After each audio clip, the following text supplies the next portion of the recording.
अस्सलाम वालेकुम। आज हम रिस्पिरेशन का दूसरा पार्ट लिंक रिएक्शन एक्सप्लेन करेंगे।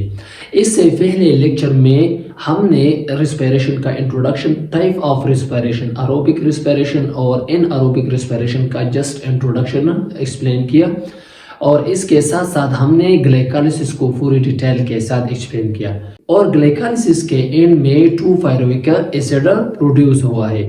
तो आज के लेक्चर में हम ये एक्सप्लेन करेंगे कि किस तरह पायरुवेट वो एसिटाइल को एंजाइम ए में वो कन्वर्ट हो जाता है। तो let's start the topic conversion of pyruvate to acetyl group कि किस तरह पायरुवेट वो एसिटाइल को एंजाइम ए में कन्वर्ट हो जाता है। तो इसको हम लिंक रिएक्शन भी कहते हैं।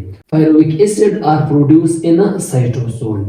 तो ग्लाइकोलाइसिस के एंड में 2 पायरुविक एसिड पैदा हुआ है और ग्लाइकोलाइसिस प्रोसेस ये साइटोप्लाज्म में होती है। तो पायरुविक एसिड ये साइटोसोल में पैदा हुए हैं।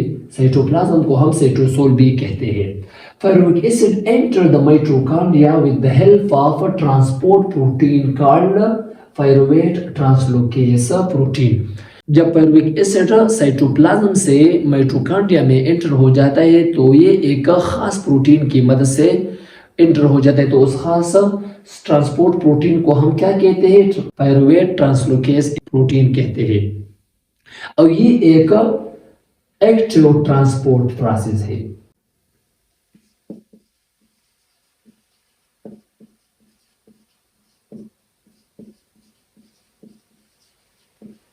क्योंकि यहाँ पर एनर्जी इस्तेमाल होती है। On entering mitochondria, pyruvate does not participate in a Krebs cycle. It undergoes a intermediate phase called oxidation of pyruvate or link reaction.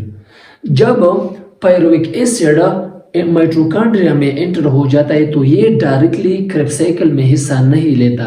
ये इंटरमीडिएट स्टेप स्टार्ट करता है। तो उस इंटरमीडिएट स्टेप को हम क्या कहते हैं? ऑक्सीडेशन ऑफ पायरुवेट और लिंक रिएक्शन कहते हैं। फॉर एग्जांपल ये एक सेल है। जब पायरुवेट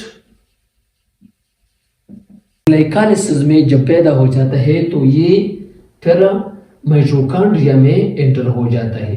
जब माइटोकॉन्ड्रिया में ये एंटर हो जाता है तो ये एक खास प्रोटीन की मदद से ये एंटर हो जाता है। उस प्रोटीन को हम पायरुवेट ट्रांसलोकेस प्रोटीन कहते हैं। तो लिंक रिएक्शन का जो फर्स्ट स्टेप है वो डीकार्बोक्सिलेशन है। Removal of carbon dioxide from pyruvic acid to form acetaldehyde. जब कार्बन डाइऑक्साइड पायरुविक एसिड से रिमूव हो जाए तो ये एसिटाल्डिहाइड में कन्वर्ट हो जाता है। तो उस प्रोसेस को हम क्या कहते हैं? डीकार्बोक्सिलेशन कहते हैं। डी का मतलब है रिमूव और कार्बोक्सिलेशन का मतलब है कार्बन डाइऑक्साइड। जब कार्बन डाइऑक्साइड पायरुविक एसिड से रिमूव हो जाए तो इनसे एसिटाल्डिहाइड बन जाता है। हमारे पास ग्लाइकोलाइसिस में 2 पायरुविक एसिड बना हुआ है तो यहाँ से 2 कार्बन डाइऑक्साइड रिमूव हो जाता है तो इनसे एसिटाल्डिहाइड बन जाता है। तो दूसरा स्टेप डिहाइड्रोजनेशन है। Removal of hydrogen from acetaldehyde into NAD plus two form acetyl group. जब एसिटाल्डिहाइड अपना हाइड्रोजन वो NAD प्लस को देता है और अपने आप को एसिटाइल ग्रुप में कन्वर्ट करता है और NAD से NADH बन जाता है। तो ये स्ट्रक्चर है एसिटाल्डिहाइड का। तो यहाँ पर 2 एसिटाल्डिहाइड है और हर एक एसिटाल्डिहाइड अपना हाइड्रोजन वो NAD को देता है तो इनसे 2 NADH बन जाता है और एसिटाल्डिहाइड से एसिटाइल ग्रुप बन जाता है। तो पायरुविक एसिड का जो थर्ड स्टेप है वो एडिशन ऑफ कोएंजाइम ए है।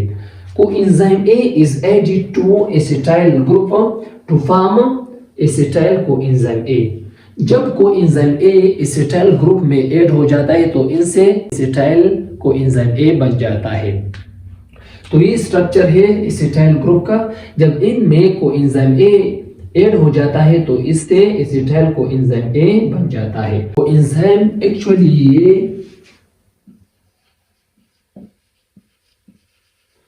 ये न्यूक्लियोटाइड प्लस विटामिन से बना हुआ है।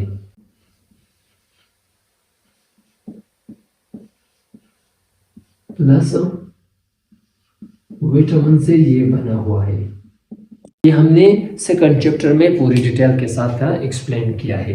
तो फिर ये एसिटाइल ग्रुप क्रेब्स साइकिल में हिस्सा लेता है और फिर क्रेब्स साइकिल स्टार्ट हो जाता है। ये था आज का लेक्चर। आज के लेक्चर में हमने ये एक्सप्लेन किया कि किस तरह पायरुविक एसिड से एसिटाइल कोएंजाइम ए बन जाता है। आप अपनी टेक्स्ट के साथ इस लेक्चर को राइट डाउन करें, अपना ख्याल रखें और अपनी दुआओं में याद करें। अल्लाह हाफिज।